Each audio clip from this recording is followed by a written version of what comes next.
meninas, boa tarde. Obrigada pela confiança. Nós também somos professoras da rede, né? O nosso espaço, né, o NAED, ele surgiu justamente da nossa angústia na escola, por a gente ter lá os alunos que são inclusões e não ter o respaldo da família, muitas vezes da própria escola, da coordenação, direção, que também não estão preparados para receber, né, aquele aluno.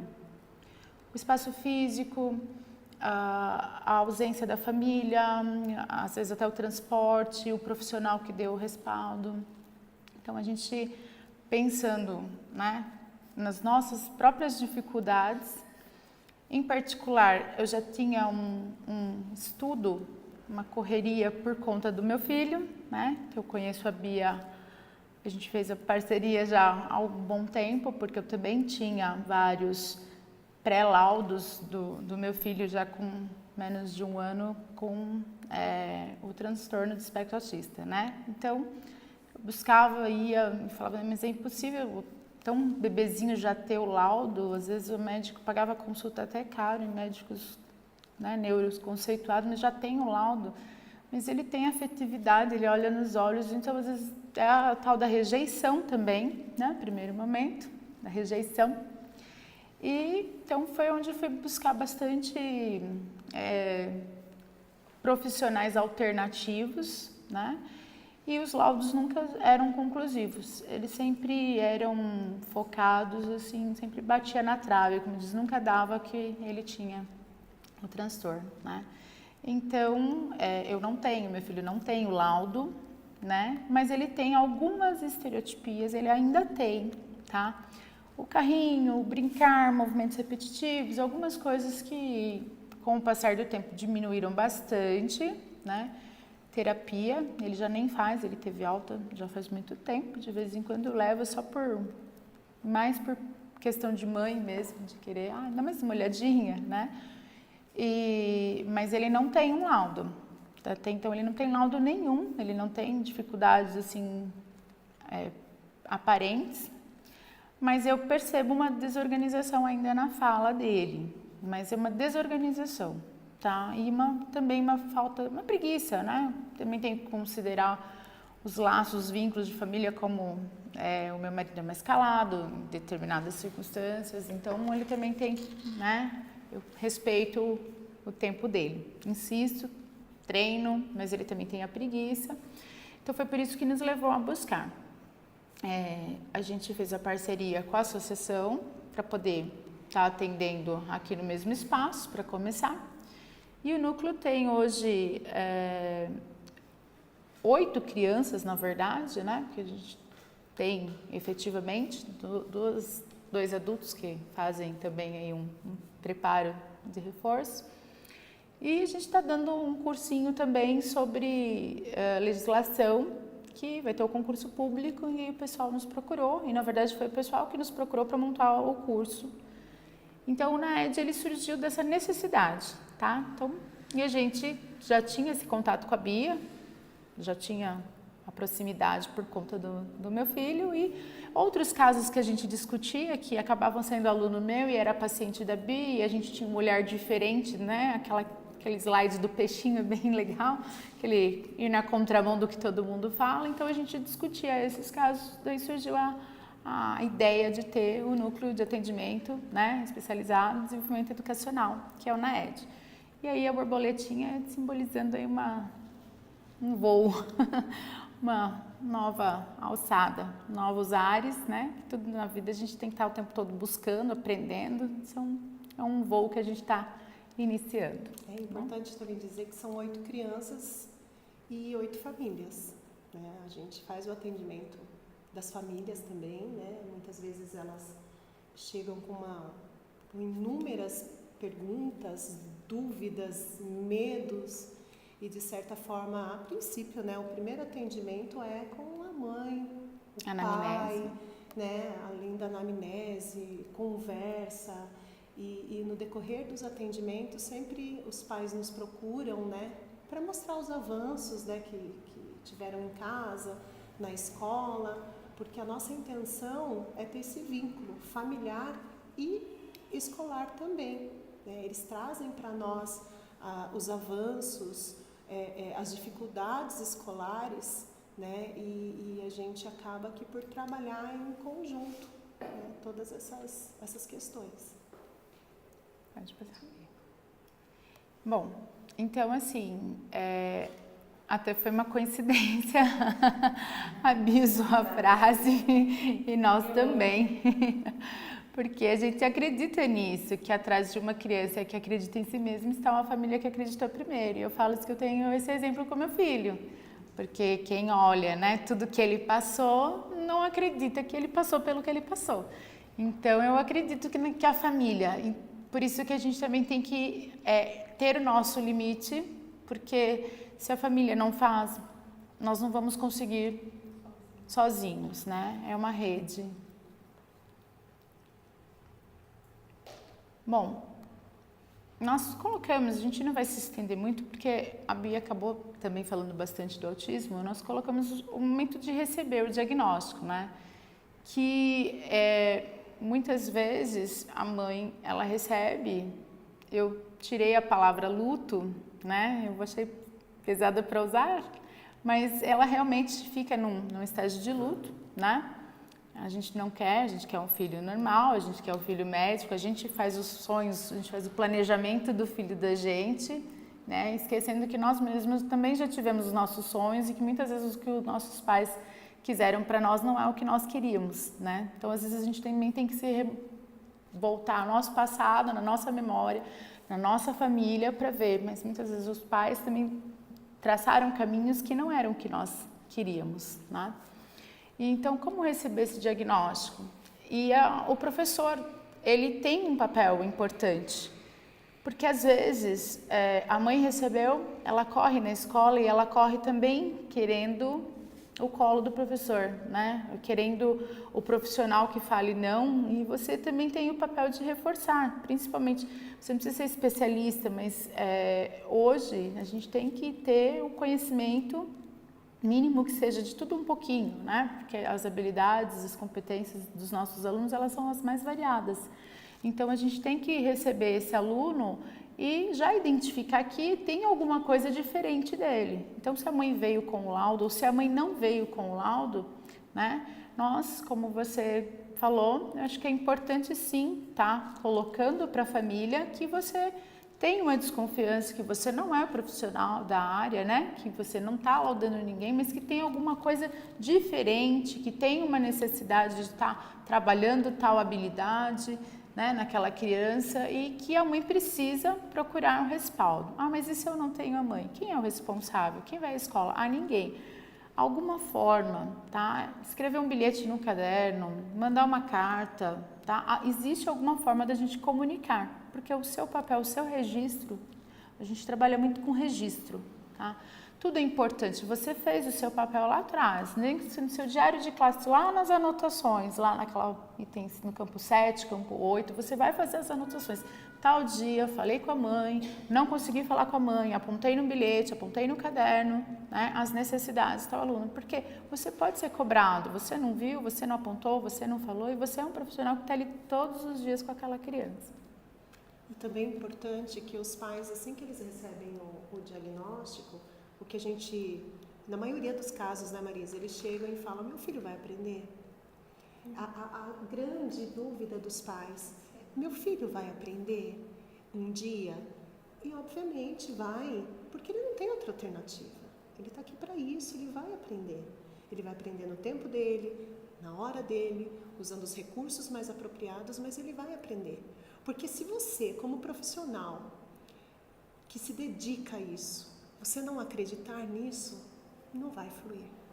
Muitas vezes a gente se depara com alguns profissionais cheios de dúvidas. Eu tenho dúvida, ai, mas a criança parece que não aprende, parece que não vai. Será que você está acreditando que um dia ele vai alcançar, que um dia ele vai aprender? Eu acho que a gente precisa, às vezes, fazer uma parada, parar um pouco de procurar receitas mágicas, métodos e será que eu estou confiando em mim mesma? Como eu vou aplicar? Como eu vou ensinar? Como essa criança vai evoluir? Será que eu estou acreditando no potencial dela? Porque todo mundo aprende. Pode não aprender da forma que a gente espera, que a gente imagina, que a gente foi educado, mas ele vai aprender. Então é muito importante passar essa segurança para os pais. E a empatia, né? Nós precisamos, às vezes a gente ouve, né?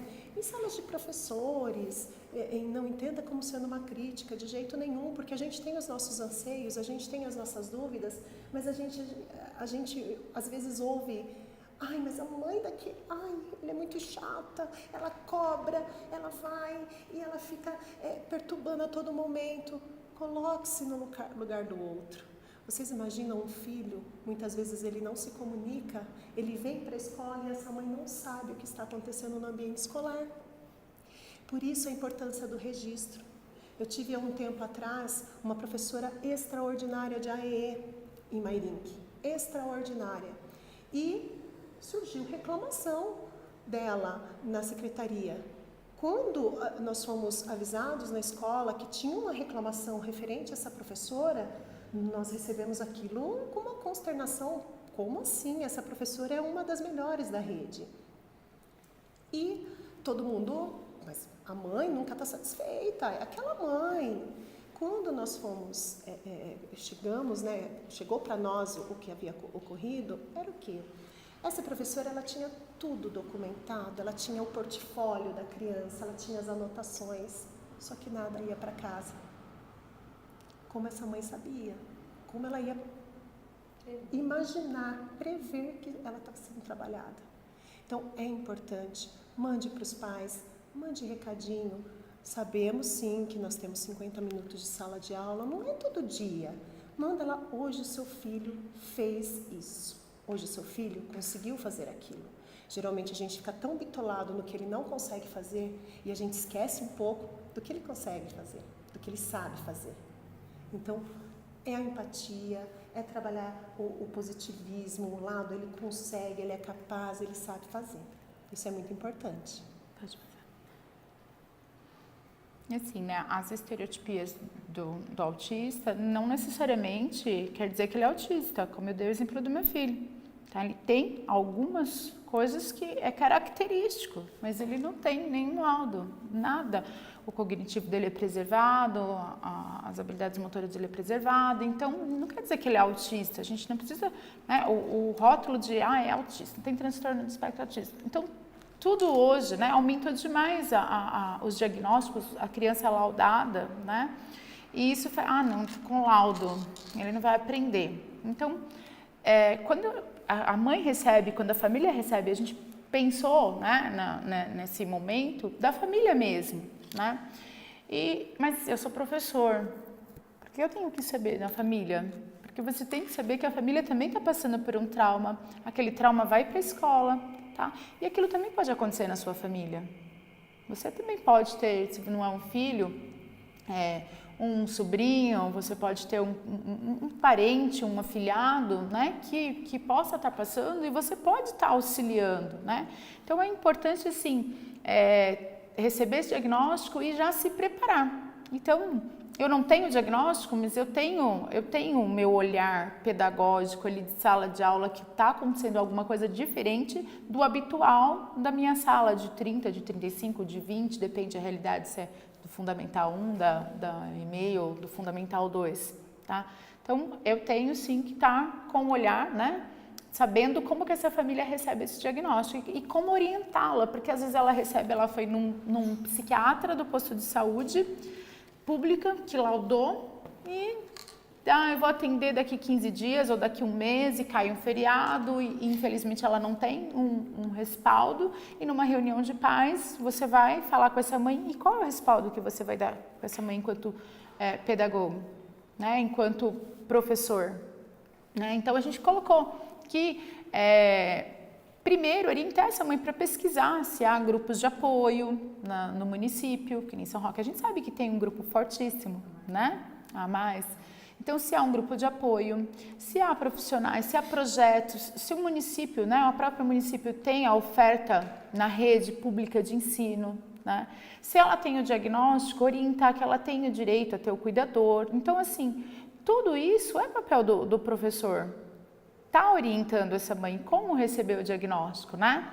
Então, e tá vendo o que ele tem? Ah, ele tem, como você apontou na EMEI, né, na creche, ele não tem uma expressão, né, corporal adequada, ele não tem, verbalmente, ele tá com déficit em relação aos demais. Então, tudo isso vai implicar em você buscar alguma alternativa. Então, a gente chama de comunicação alternativa. Como que a gente vai se comunicar com essa criança? De alguma forma, ela vai passar, ela vai se expressar, mesmo que no início seja por gestos, né? E reforçando sempre, não aquela quebra de paradigma, aquele gesto também tem que avançar, porque se for ficar, ele vai ficar se comunicando como de uma forma como um animal, vamos chamar, não, a gente tem que sempre ir além, né? A tal da troca, o que ele vai ganhar, onde ele vai, onde ele pode chegar. Então isso também a gente entende que é papel do professor, tá? O ano passado a gente teve um aluno autista no Tibério que não estava alfabetizado no 6º ano, né? E eu falo que o nosso trabalho, porque não foi só meu, teve um trabalho de uma pessoa que está afastada no apoio pedagógico, o cuidador que era maravilhoso, e um trabalho meu também, que eu montei a apostila de alfabetização, o cuidador abraçou aquilo, um cuidador excelente, tá? E no final do ano eu estava fazendo adequação de história para ele, trabalhando cruzadinhas do Império Romano. Então, assim, ele não estava alfabetizado. Praticamente ele era um copista, não reconhecia, copiava, e nós voltamos com o processo de alfabetização, tá? Talvez não tenha sido a forma eficaz, não é uma receita que vai dar certo para todos, mas no caso específico deste menino deu, tá? Ele estava na idade adequada, porque para o 6º ano, porque nunca reprovaram ele, porque a mãe tem o laudo, né? Mas não alfabetizaram ele, então ele se alfabetizou ano passado. Esse ano, infelizmente, eu já não peguei ele está no 7º ano, eu não vejo o acompanhamento dele. Eu já vi ele um pouco mais solto, não é o mesmo cuidador. Ouvi dos professores que ele está retrocedendo. Então, a prática e a continuidade do trabalho, ela é necessária, né? Então, não adianta... Isso é uma questão do professor continuar também o que foi feito, onde ele pode chegar. E dá trabalho. Até porque não tem uma receita, né? Principalmente com o autismo, né? O que muitas vezes vale para um, não vale para outro. Então, por isso a importância de orientar essas mães para ela pesquisar, para esgotar todas as possibilidades, né? Porque muitas vezes não tem condições financeiras de estar fazendo terapia e etc.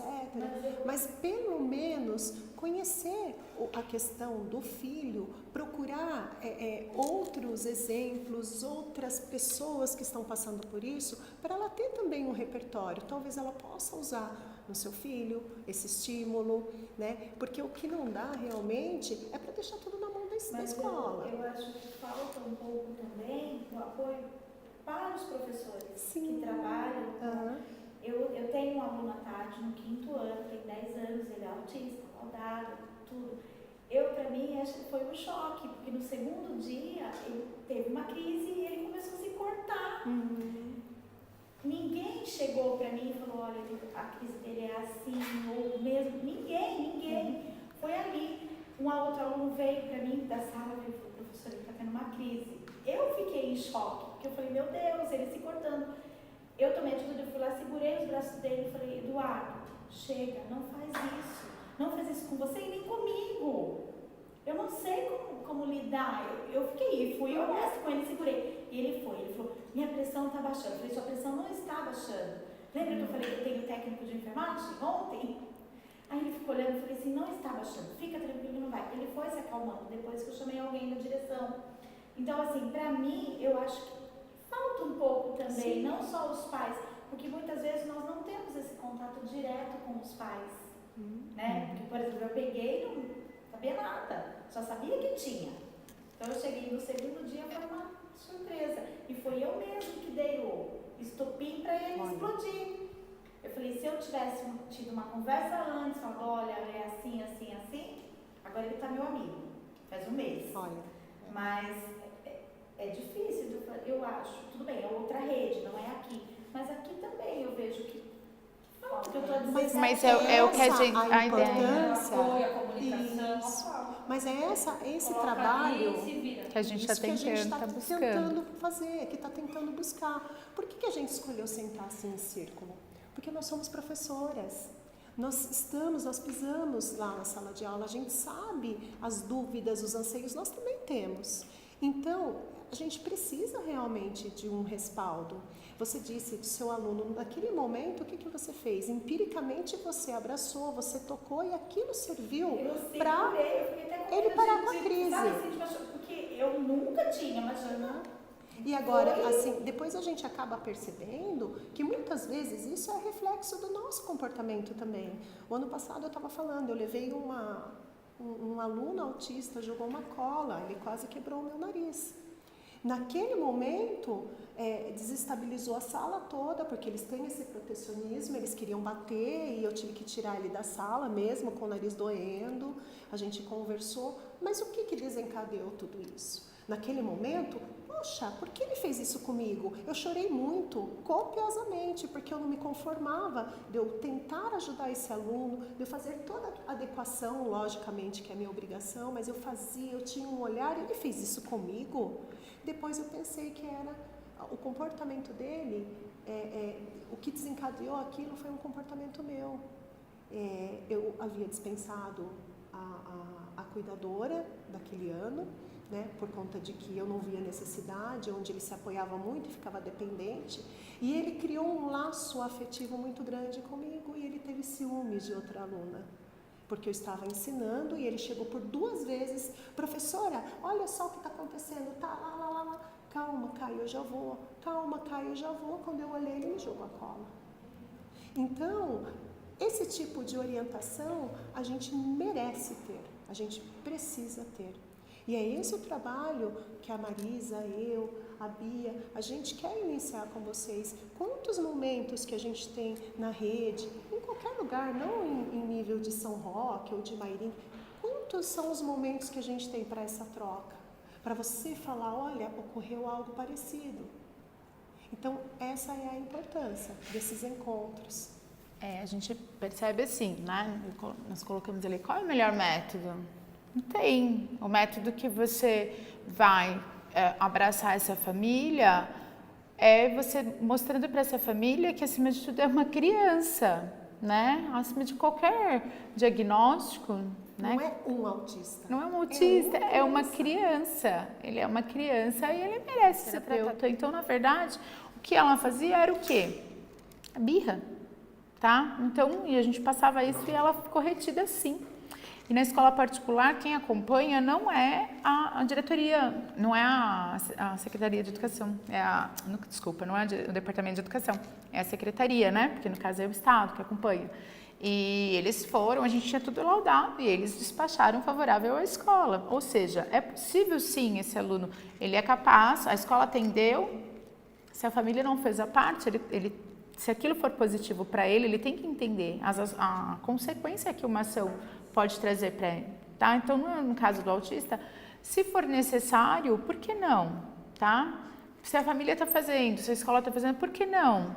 E aí trabalhar depois a questão da hierarquia, como ele vai ser, né? Como vai ser conduzido na sala de aula. Tem casos, eu tenho um aluno esse ano, dois alunos, eles estão na mesma sala que esse sexto B que eu considero o melhor sexto ano, tecnicamente falando.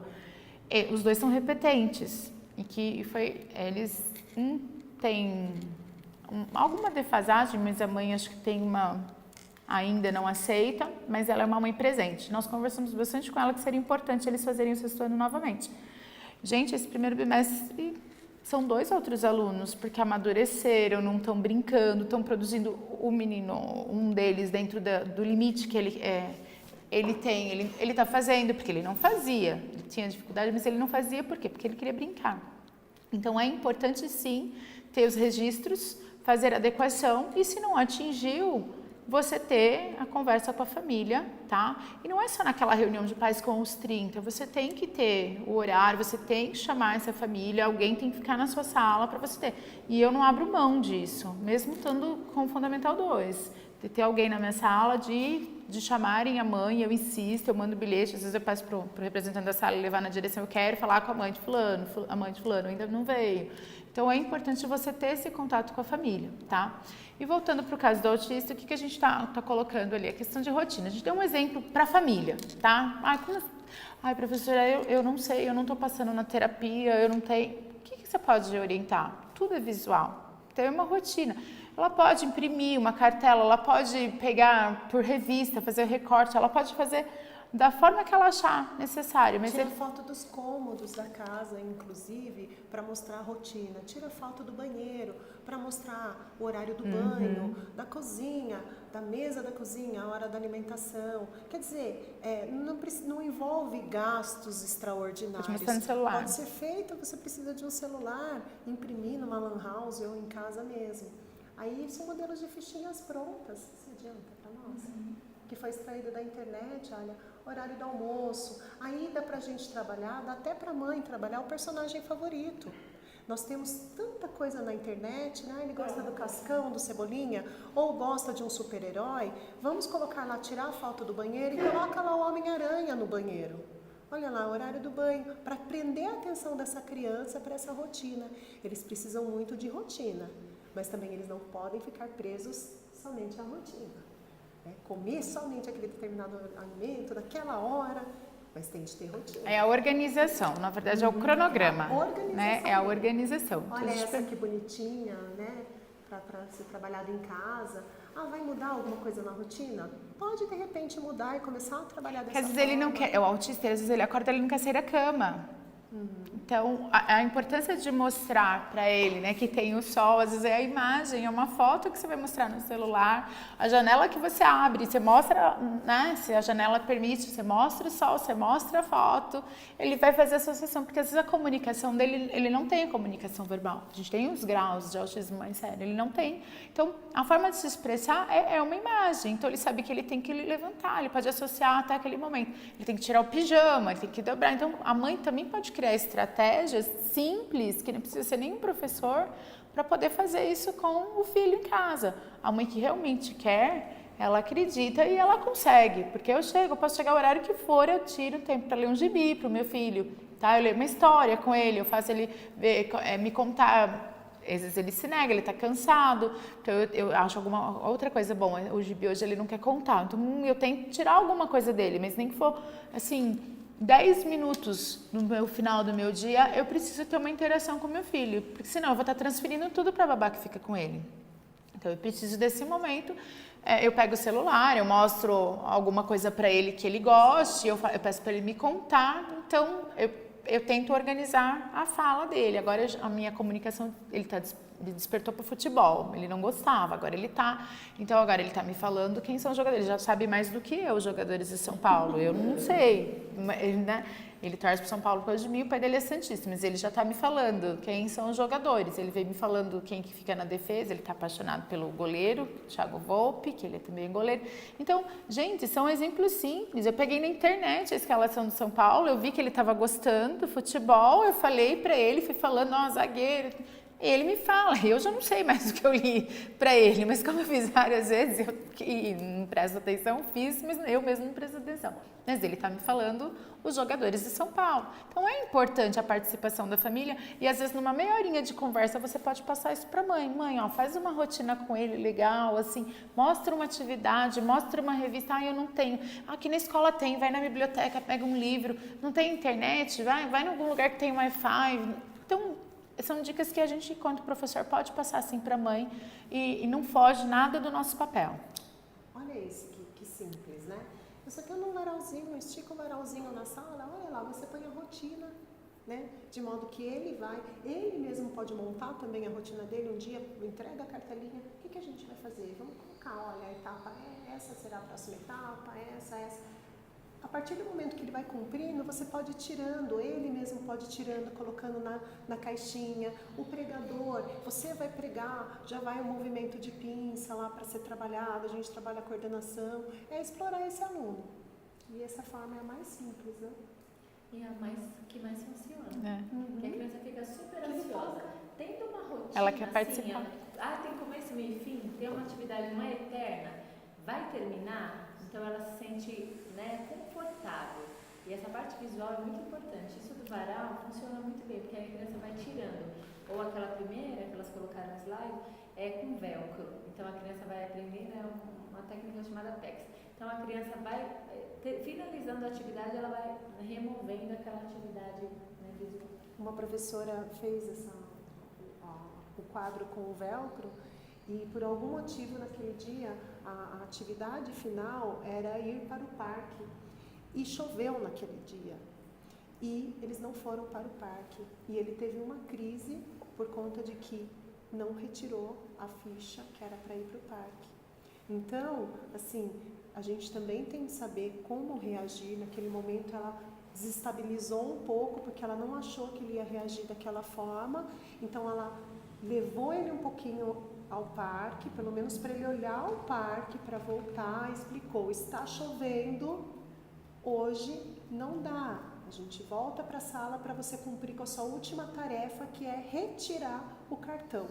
Aquilo foi suficiente para ele. Ele foi, olhou, viu a chuva, voltou e retirar. Por quê? Porque ele queria retirar a ficha. Ele queria cumprir com tudo. E é importante passar para a família que, por mais que tenha dificuldade, não tenha tempo, mas o casal, se realmente a família tem uma estrutura, ele tem que ter uma vida, ele precisa, né, continuar, tem que ter um momento para o casal, tem que ter um momento para a criança, tá? E envolver toda a família, os familiares, como ele vai se comportar. Hoje a rede social facilita, né? Então, assim, o que não fazer? Então, você vai mandar, você cria o grupo da família, olha, meu filho foi diagnosticado, tal comportamento vai trazer uma agressividade nele. Então, quando eu for na sua casa, quando você for na minha, tá? Você precisa ter essa objetividade. E o pai, às vezes, ele não tem esse conhecimento. Nosso público, às vezes, ele é muito humilde. Então, você pode passar isso para ele. Você tem que falar para a sua família, para a avó, para o vô, para quem quer que seja, que tem convívio com essa criança, que ele tem autismo, que tal comportamento vai trazer uma reação e que é normal, porque senão vão achar que é mal educado. Então, o jogar limpo, né, as cartas na mesa com todos. Isso é importante, inclusive, na sala de aula, tá? Pode passar. Não aceita muito bem. A família que fica assim, você tem que fazer ele interagir. Eu falei, mas é difícil, né? Ele não gosta do contato de todo mundo. Ele fica um pouquinho na reunião da família e vai no quarto dele. O tempo que ele consegue ficar ali. Aí já expliquei um monte de vezes, falei, ele consegue ficar o quê? Pode passar, já falou. E até a função social também de tudo isso, porque naquele momento o seu interesse está sendo em quê? Em trazer um conforto para o seu filho, também um conforto para a sua família, para saber. Só que também olha a função social disso, olha, você está multiplicando informações de modo que, por exemplo, se a sua mãe for ao mercado e ver uma criança fazendo uma birra e tal, ela já não vai ter aquele julgamento, aquela crítica de que, nossa, eu fiquei horrorizada, alguma coisa assim. Então, você está multiplicando informações extremamente importantes para o convívio social. As pessoas, elas precisam conviver com as diversidades. Pode passar, a questão da rotina, a gente colocou coisas simples, tudo que pegou na internet, né? Dobrar um pijama, associar lá o guarda-roupa, então coisas que a mãe pode fazer em casa, né? Ajudar a família, pegar a imagem, né? Um gibi que está lá limpando, são coisas que dá para fazer em casa, mostrar para a criança, porque às vezes a comunicação alternativa é a única forma que aquela criança vai se comunicar. Então, nada melhor do que você procurar alguma estratégia que você consiga fazer ela, porque a gente não sabe quanto tempo vai viver, como essa criança vai ficar e como ela vai viver em sociedade, tá? E aí, espera um pouquinho, eu acho essa imagem que a gente falou da questão, né, de estar no local e ver o julgamento, né, do outro, é difícil para a gente quanto mãe, né? O Luca fez isso comigo uma vez no mercado, minha reação foi levantar. Você vai ficar aí? Bom, eu fui, ele achou que eu ia voltar, eu não voltei, eu sumi, aí ele foi chorando, desesperado, acho que todo mundo me julgou no mercado. Nunca mais, foi a única vez que foi aqui no Estância, nunca mais. Era uma chupeta que ele queria, ele tinha mania de chupeta, que ele chupou chupeta até muito tarde. E ele queria uma chupeta nova e eu não comprei, falei que não ia comprar, porque eu já queria tirar a chupeta. E ele se jogou lá e ficou lá, eu fui lá pra frente, e ele ficou lá, depois ele levantou e foi, nunca mais. Então, assim, é importante essas informações se multiplicarem, porque como a gente educa o filho, é responsabilidade nossa, né? Até porque para a pessoa também, às vezes, ela vai tentar ajudar, né? Por exemplo, não, eu não vou comprar, e de repente aparece uma pessoa, olha aqui, ó, dá para ele, eu pago. Não é isso, não é uma questão financeira. Então a gente tem que, porque assim, as pessoas, elas não têm essa informação. Então muitas vezes eu acho que eu estou ajudando e eu estou desautorizando a importância lá da família, né? Às vezes a mãe ocorre até com os nossos filhos, no sentido de educar, né? Eu tenho 3 filhos, então ocorreu de estar na casa da avó e naquele momento a criança está fazendo uma birra, não, agora não é o momento, eu não vou te dar. De repente vem a avó, toma que a vovó dá. A intenção pode ter sido, né, para a criança não chorar, que ela ficou com dó, mas ela está desautorizando. E isso ocorre também, né, com a mãe do autista, com o autista. E assim, a família ela tem que entender que, tanto a família quanto nós, que a gente tem que ter um momento de planejar para tudo na nossa vida. É o planejamento financeiro que nós fazemos em casa, é o planejamento que a gente vai trabalhar em sala de aula, e a família ela vai ter um planejamento também, além de todos esses, planejar a rotina daquela criança. Então, é importante esse momento de planejar. E se a criança ela tem uma limitação, ela tem uma dificuldade, então o que a gente vai fazer? É um passo de cada vez, tá? Então, as informações, né? Como a Bia deu exemplo, a gente também trouxe, e a gente não tinha nem combinado. Nossa, a mesma coisa, é uma informação de cada vez, né? Gente, pegue o livro. Pegaram o livro? Por que eu vou falar, pegue o livro de português, abre na página 30? Eu vou atender a todos se eu falar pausadamente, dar uma informação de cada vez, tá? Falem com a criança como se vocês estivessem falando com o marido de vocês. Fale para o seu marido, vá até o quarto, abra a gaveta, pegue um envelope cinza do lado esquerdo. O que ele vai fazer? Não achei. É perigoso ele perguntar onde está o armário para você. Não pode passar 10 informações. Faça a mesma coisa. Exatamente, que a criança ela tá já está com um monte de informação, os amigos ali, a internet, celular, então todo mundo já tem um monte de informação. E aí a gente chega na família e a escola, né? Que é a questão de procurar a escola, falar do problema do filho quando já tem, né?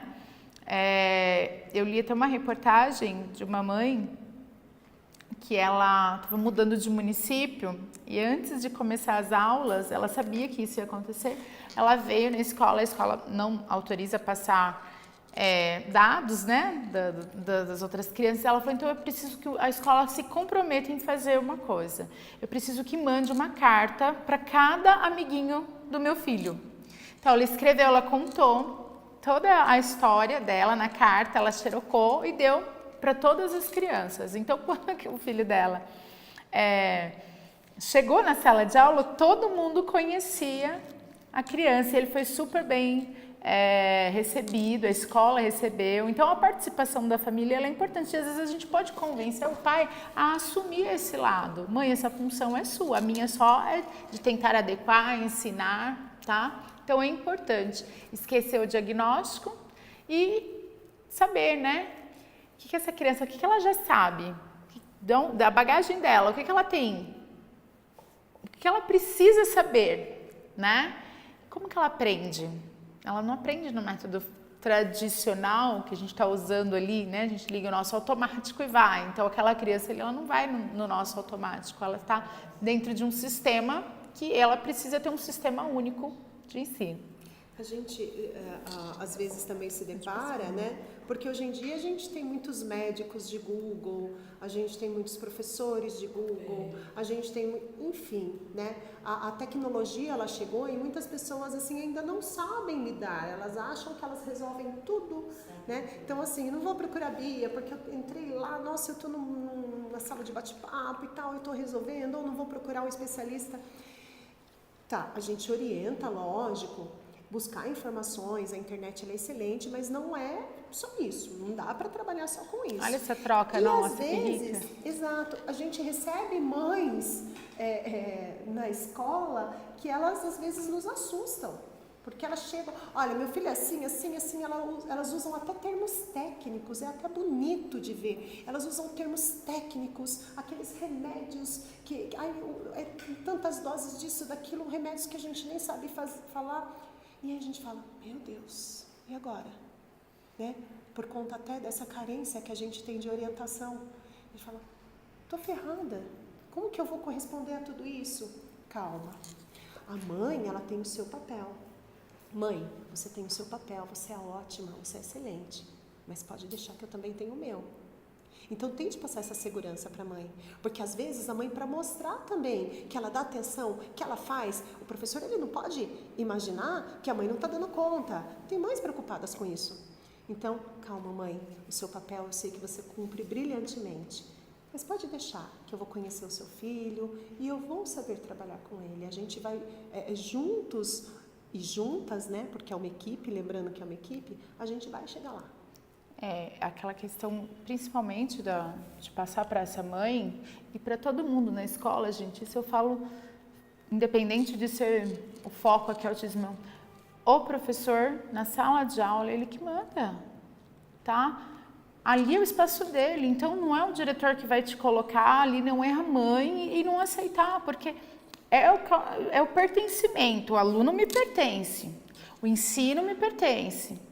A avaliação desse aluno, a metodologia me pertence, mas o que o outro vem apontar, ninguém aponta para o médico e fala, viu, doutor, me dá tanto de medicação, é ele que vai avaliar, é você que vai avaliar, tá? Também fala. Já vem com lá. Eles chegam, né? Mas assim, o médico ele se coloca, então a palavrinha aí é se colocar, se posicionar. Obviamente que a gente não pode também ter a mãe não pode ter o rótulo de mãe chata e você criar aquela distância. E essa mãe é assim, essa mãe é assada. Obviamente que não, mas tem de mostrar muito bem qual é o papel das duas. Né? Não tem como ela ocupar o seu espaço ou você ocupar o espaço dela. Ambas vão ter que conviver e se ajudar. Esses slides vão para vocês, depois vocês vão passar a lista, tá? Aqui são 15, né, Fá, que a gente colocou? Sim. São 15 sugestões de... Algumas até a gente já falou. Né? De como abordar, de como trabalhar essa criança, tá? E que serve não só para criança autista, tá? Então são 15 sugestões de adequação também, a gente faz. Se tiver alguma dificuldade, independente do curso, a gente troca, porque isso aqui, esse momento, né? A gente está muito no mundo tecnológico, é o tempo todo celular, e esse momento de parada, de reflexão, de olho no olho, de contato, né? Ele é importante. Então, assim, a gente não vai falar, porque a gente já está aqui desde cedo, todo mundo está cansado, querendo ir embora, a gente não vai ficar lendo um a um, vai para todo mundo. E qualquer dúvida que vocês tenham, né, dessa questão da inclusão, independente do seu autismo, a gente pode estar trocando, vocês têm o telefone, tá? Pode passar, Bia, por favor.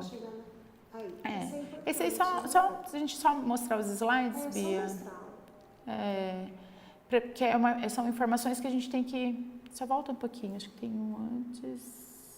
Isso, são informações que a gente, quanto professor, tem que saber sobre o autismo, tá? Muitas vezes a gente não tem essa informação. Então, ele não cura, ele não tem cura. O autismo, a gente compreende a forma de trabalhar. Não existe né? o era, não autista existe, não é mais. Não é mais, não. Ele, como a Bia falou, ela tem 40 anos, o senhor, com quinto casamento, ele sempre vai ter dificuldade, né? São extremamente visuais, né? As imagens são a primeira linguagem. Então, como eu falei, às vezes você não está com a imagem na mão, se usa como exemplo, se coloca, né?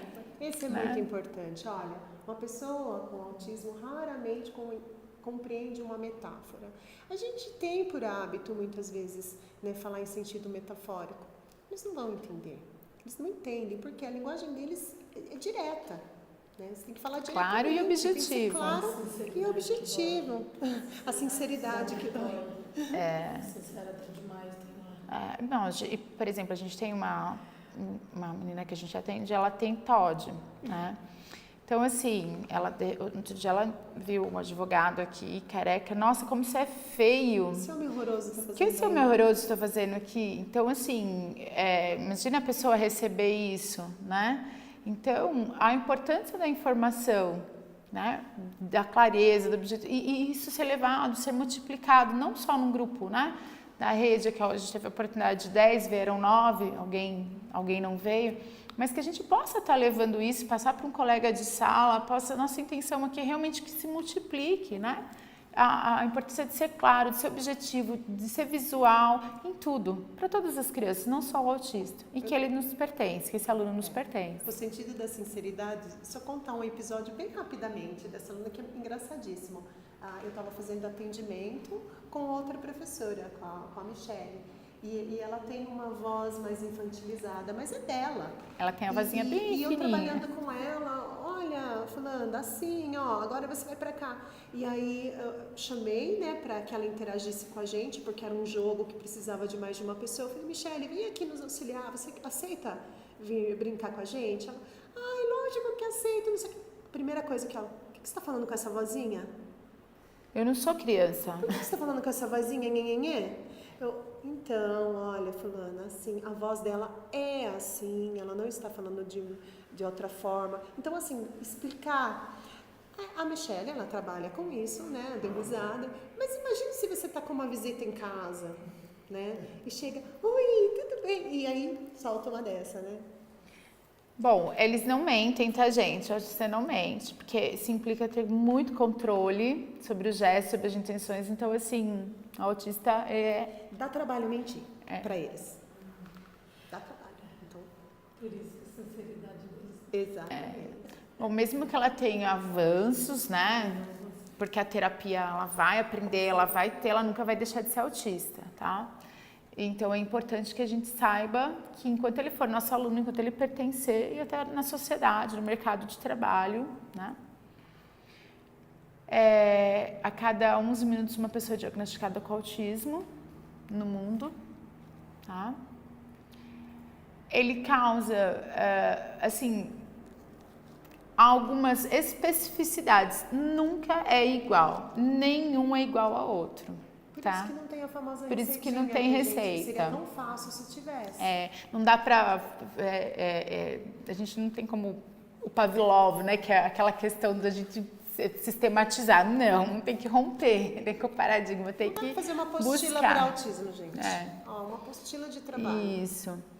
Então, as diferenças são acentuadas entre homens e mulheres, o que dificulta muito o diagnóstico, tá? As meninas, porque as meninas... Os meninos dá para perceber bem cedo, mas as meninas, por serem, né, a menina ela é mais comunicativa, ela tem mais expressão, ela é mais tardio. Bom, a capacidade da memória é curta, né? Então o tempo também tem que ser adequado, porém a inteligência dele, em alguns aspectos, é bem maior do que os demais, tá? Bom, como a gente falou, meu filho, por exemplo, por que levava ele a ter um laudo? Tudo ele estava acima da média em alguns pontos, né? Então, assim, letras, o Luca conhece letras desde os 3 anos, né, Bia? 3 anos ele já sabia letras, números, né? Então, assim, alguns pontos eles se sobressaem muito. Então, eu tô pensando nisso, é meu também. Tá. Vamos retirar. Uns minutinhos. Vamos lá retirar. Vocês vão lá retirar. Eu preciso tirar também, porque eles fazem A gente tá encerrando A gente já também. está encerrando, mas é bom tirar, senão eles fecham. Você passa, ele faz. Se uma família tem um filho com autismo, a probabilidade do filho seguinte também ter autismo é bem... tem 20%, tá? Inclusive em gêmeos, gente. Eu pesquisei bastante, eu vi bastante caso que os gêmeos vêm com autismo. Obviamente que entra naqueles fatores que a Bia colocou, fatores externos, enfim. Mas isso assim é só para dados mesmo, que tem pesquisas em torno disso. Paixão pela rotina pode ser muito favorável na execução perfeita de um trabalho, tá? Que é o cronograma que a gente falou. Então a gente acha legal passar, né? Albert Einstein não foi diagnosticado em vida com autismo, porém relatos dos seus comportamentos fazem com que especialistas acreditem que o físico tivesse autismo de alto funcionamento. Ele não falou até os 3 anos de idade.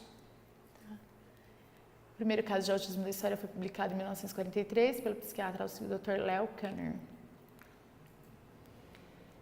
É um ponto de partida e não determina onde a pessoa pode chegar. A gente não sabe o que ela vai conseguir. E ponto final, gente. Nada além Não se cobre. É apenas um diagnóstico, apenas. Lógico, tem o seu grau de importância, mas não é tudo. Não é tudo. Até porque nós temos crianças aí que nunca chegam a um diagnóstico por interrupção. A mãe muitas vezes não leva para chegar a um diagnóstico, ela não segue com todo o protocolo.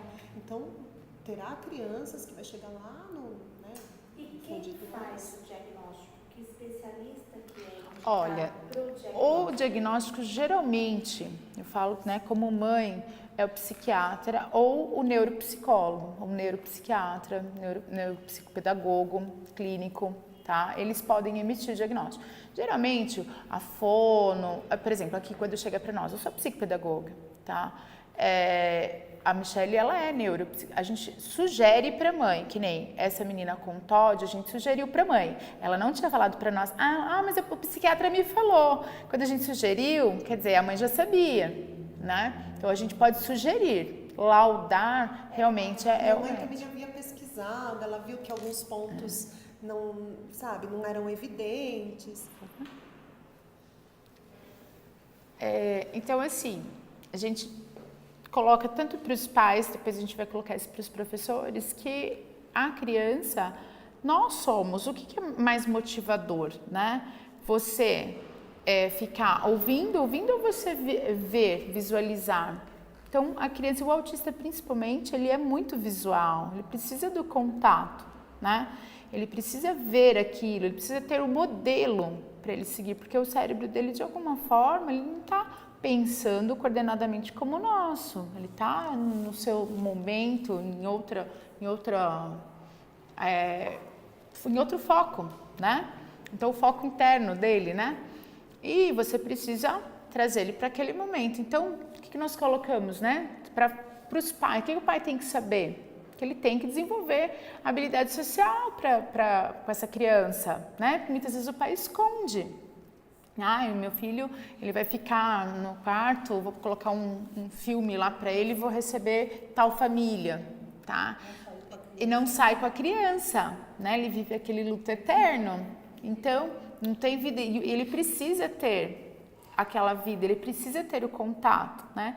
Quando a gente fala do tempo de aprender, a criança tem o tempo se ela tem o estímulo, porque se ela não tem o estímulo, ela realmente não vai aprender. Ela pode necessitar de tempo a mais, ela pode necessitar de... A idade que ela vai estar... Como eu falei, o meu aluno ano passado se alfabetizou com 11 anos, mas ele se alfabetizou, ele estava alfabético, né? Já começando, assim, no meio do ano e no final do ano ele estava alfabetizado, já conseguindo interpretar, claro que a passagem de alfabetizado para 6º ano, né? Como que ele vai trabalhar? Eu estava fazendo adequação no meu componente curricular. Tá? E não era só a redução do conteúdo, era de uma forma mais lúdica, contando o Império Romano, que eu estava no 4º bimestre, para ele, com cruzadinha, com pintura dos militares romanos, de uma operação. Então, assim, eu tenho a minha adequação lá e... ele estava assim, encantado, porque ele já não estava mais no livrinho de alfabetização. Então, muitas vezes a gente ouve assim do profissional, mas você tem que adequar de acordo com o seu conteúdo. Como você vai adequar um aluno que não está alfabetizado dentro de um conteúdo que você está trabalhando? Então, não é uma verdade absoluta isso. Você vai adequar uma forma do que ele sabe e o que ele pode aprender. Tá? Então, não necessariamente com o que todo mundo está fazendo no momento. Tá? E tem que ter, sim, momentos com a turma, mas ele também tem que ter um momento que ele está aprendendo. É difícil dar trabalho, mas é possível, tá? É possível porque com 3 aulas de história a gente conseguiu, né? Claro, com o apoio do cuidador, com o apoio da moça que faz o apoio pedagógico, com uma série de pessoas e com o apoio da mãe que fazia as atividades em casa, né? Então é uma rede. tá? Todo engajado. Todo mundo engajado. Quando um vai um remédio diferente, a coisa tende a realmente não dar certo. Aí é a questão de eu fiz a minha parte, né? Sabe por que isso? Porque quando vem um aluno para a nossa escola, ele não é da Marisa, ele é nosso. Né? Nós temos de parar, este ano eu não tenho inclusão, né? É o que a gente ouve. Esse ano eu não tenho inclusão na minha sala, graças a Deus. Não, esse aluno é de todos, ele pertence a todos nós. Então hoje realmente ele não frequenta a minha aula, ele não está na minha sala de aula, mas eu tenho que me inteirar, eu tenho de saber quem é esse aluno, o que ele faz, quais as preferências dele, mesmo não sendo meu aluno, porque a gente não sabe dia de amanhã, ele pode vir para mim como ele pode ir para você. E escola é equipe, não é aquilo, eu estou dentro da minha sala de aula, eu fecho a porta, eu me viro, você se vira com o seu. Ele é nosso. Ah, mas eu não sou fixa nessa escola, não interessa. Naquele momento a gente tem de trabalhar de modo que transforme aquele ambiente num ambiente onde cada um conhece esse aluno e trabalhe falando a mesma língua. Olha o que a Marisa disse, não foi um trabalho só meu. E a pessoa também precisa ter humildade para assumir isso. Não é um trabalho só meu, é um trabalho de todos. Isso é muito importante. Eu falo que foi o trabalho maior do cuidador. Porque ele abraçou, ele ficou ali, e eu tenho que falar, o aluno é meu. Essa coisa de falar assim, o aluno inclusão, ele não é meu, ele é do cuidador, é o cuidador transferir, né? Ele não é do cuidador. O cuidador, ele vai fazer, principalmente para o Fundamental 2, que é mais a minha realidade, ele vai fazer o papel de um eixo para todos nós, né? Olha, tal aula ele teve tal comportamento, hoje ele está assim. Ele pode nos passar um norte de como aquela criança está, porque você está entrando de repente na última aula, no caso do aluno que não tem, vamos supor, ele sai na quarta aula, então para ele é a última aula do dia, para você é a quarta aula, mas para ele é a última do dia, do tempo dele, do limite dele. Então naquele momento ele pode estar já, né, muito agitado, já deu tempo dele, já está num dia mais atípico, não está bem fisicamente. Então, todo esse olhar, o cuidador ele pode te passar, mas a atividade, o pedagógico, aquele aluno, ele é do professor, tá? A adequação, ela é do professor. Mesmo sem o respaldo da coordenação, ou da direção, ou da escola, ele é seu. Tanto é que a responsabilidade, se acontecer algo dentro da sala de aula com o aluno, é do professor.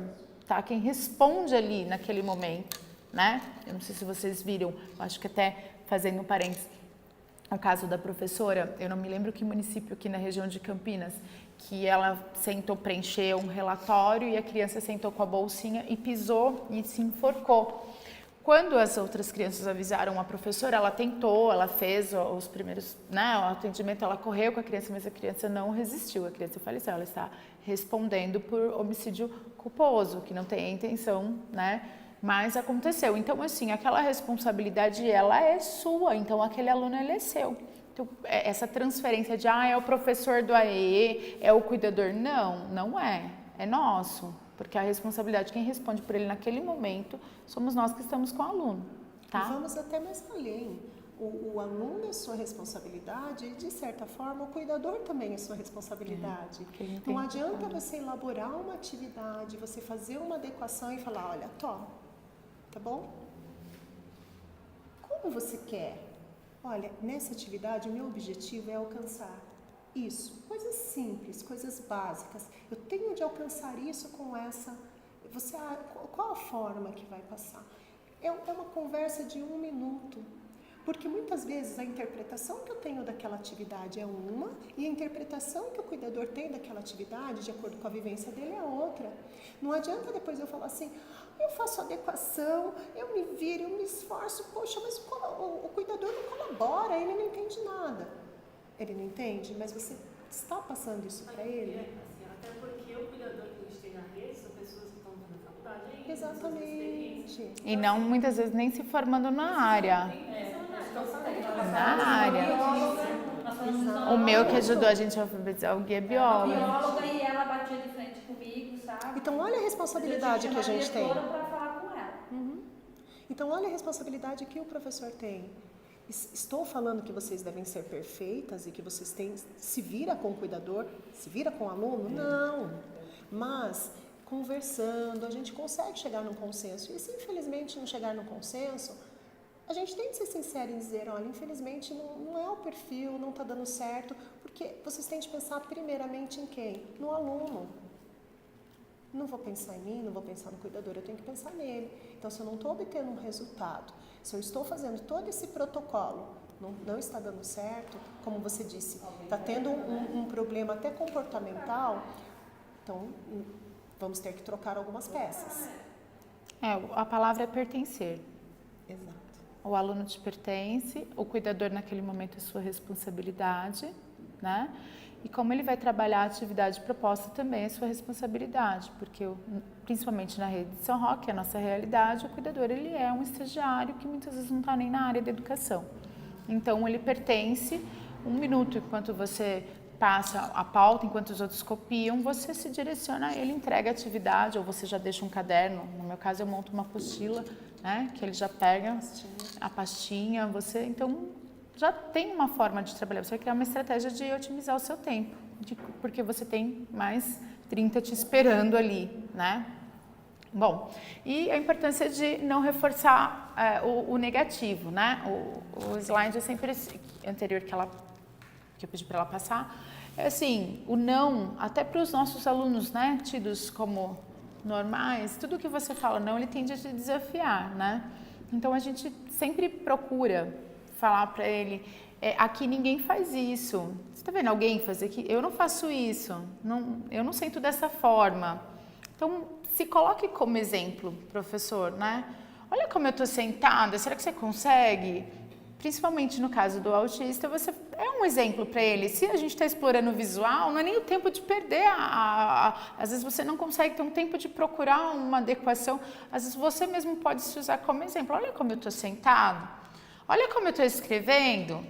Né? Então, assim, são coisas que você pode se usar enquanto material didático. Você mesmo vai pegar a sua ferramenta, um lápis, uma folha de sulfite e otimizar essa dinâmica com o aluno que tem o transtorno. E as crianças percebem, porque depois as próprias crianças falam no caso do TA, né? Por exemplo, o Arthur faz isso? O Arthur não faz, só você fica mostrando a língua, aí fica comparando. Isso. É legal isso. Você vai usar, olha, ninguém está fazendo isso. Agora, me falem uma coisa, não é o que a gente já faz com os nossos filhos? Quantas vezes vocês não foram à casa de uma comadre, de uma vizinha, e seu filho se comportou mal, você passou raiva naquele momento, e você disse, em casa a gente conversa. E aí chegou em casa, você já viu alguém ter um comportamento desse? Eu faço isso, eu subo na cadeira, a gente já faz esse treino. Só que o que está nos faltando é uma orientação para a gente organizar tudo isso. Vocês sabem fazer tudo isso, gente. Vocês são ótimas. Vocês sabem. Falta a gente organizar, a gente se organizar de modo que confiança, a gente confie mais no nosso trabalho, a gente confie mais naquele serzinho lá que a mãe confiou em entregar para nós. E pôr em prática. Isso é importante. Pode passar. Às vezes também, se você perceber, né, uma crise, né, a gente percebe que o autista ele tem esse momento, né, e às vezes até uma hipersensibilidade a um som, então assim, no caso do Fundamental 2, eu tenho uma baixa visão e ela tem não que desenvolveu, mas a audição dela é o que ela usa para se, né? É a ferramenta principal do meio de sobrevivência dela. Ela estava numa sala muito agitada, então passou o bimestre inteiro e eu vim falando para a direção, gente, eu sugiro que troque a menina de sala, do 6º ano A para o 6º ano B, que o 6º ano B, além de ser menos alunos, mas já tem dois, olha o pensamento, como às vezes falta a vivência da sala de aula, mas já tem duas inclusões lá, tá? Mas são 2 inclusões que praticamente não frequentam, porque tem dia que vão a pai, tem dia que tem retorno, o tempo é curto, então ela, lá na sala, ela vai conseguir desenvolver, foi a melhor coisa que nós fizemos. Terminou agora o 1º bimestre, ela foi trocada de sala. Então, assim, a gente também tem que estar atenta. Ela fazia assim com a mãozinha, e o 6º ano A é uma sala muito agitada. Eu vi ela fazendo assim. Então... Eu trabalhei com ela na creche. E ela é super inteligente, eu falo assim, as minhas explicações, eu pergunto, eu estava explicando Mesopotâmia, e aí eu sempre encerro, eu falo, o que é Mesopotâmia mesmo, o que significa? Ela primeiro, a terra entre rios, né, entre rios, então assim, sempre naquela participação, ela tem a curiosidade, ela vai no braille bonitinho, né, então, quer dizer... não é que eu fiz nada diferente. O que eu fiz de diferente? Eu observei que ela tinha uma hipersensibilidade ali que estava incomodando ela. E agora no 6º ano B, como ela está muito mais participativa, ela sabe tudo da matéria. Ela foi bem na prova, assim, oralmente. Então, e às vezes eu vou indicar para o pai, olha, tem alguma coisa errada. Né, que você falou, Luciana, do seu filho. Você achava, né, que era de menos e de mais e incomoda. Então, vai ter que aprender a lidar com os sons externos. Às vezes ele tem, bem aguçada a audição. E mais uma vez, a empatia, né? Quer dizer, você se coloca no lugar do outro. Você imagina um surdo onde um instrumento, né? Ou um surdo, desculpa, um cego, onde ele usa esse instrumento para ele conseguir entender. Está aquela tumulto, aquela loucura, ele não consegue, ele vai ficar realmente nervoso. Um cego, quando eu fazia o curso de Libras, quando eu fazia o curso de Libras, ele dizia o seguinte, que ele não escutava, né, surdo, porém, os professores escrevendo na lousa e explicando. E ele chegou a jogar, esse aluno ele era tido como hiperagressivo. E naquela época, lá no início, há 20 anos atrás, quando eu comecei, mas os surdos são assim, eles são nervosos, eles são agressivos. Eles não são, eles ficam nervosos. Por quê? Ignoravam, viravam de costas e escreviam no quadro. E ele jogou uma carteira nas costas de um professor, ele já estava no 7º ano e ele fez isso. Então, olha lá, se colocar no lugar do outro, pensar um pouquinho o que está acontecendo. Pode passar, minha. Não vai. Da birra. Já foi? Ela já foi. A birra, só fazendo um adendo em relação à birra, né? Que a gente às vezes ouve também, né? O aluno autista ele tem crises. Crises, aquilo é uma crise. A gente também, não só os professores, mas os pais, eles têm de saber também diferenciar o que é uma crise e o que é uma birra. O autista ele faz birra, como qualquer outra criança. Ele quer mexer no computador naquele momento, a Bia não vai deixar, porque ela está usando, e ele vai se jogar no chão, e ele vai gritar, e ele vai fazer o comportamento que eu vou ter com esse aluno que está fazendo uma birra, porque ele não conseguiu algo, porque ele queria e ele se frustrou, vai ser um tipo de comportamento. Agora, o comportamento que eu vou ter com um aluno que está em crise por conta da hipersensibilidade, é outra coisa. Então, em alguns momentos, é ruim, ele tem de se habituar? Sim, mas em alguns momentos eu vou ter que tirar, se ele está tendo uma crise por conta do barulho, eu vou ter que tirar ele alguns minutinhos para ele se acalmar, eu vou ter outra postura.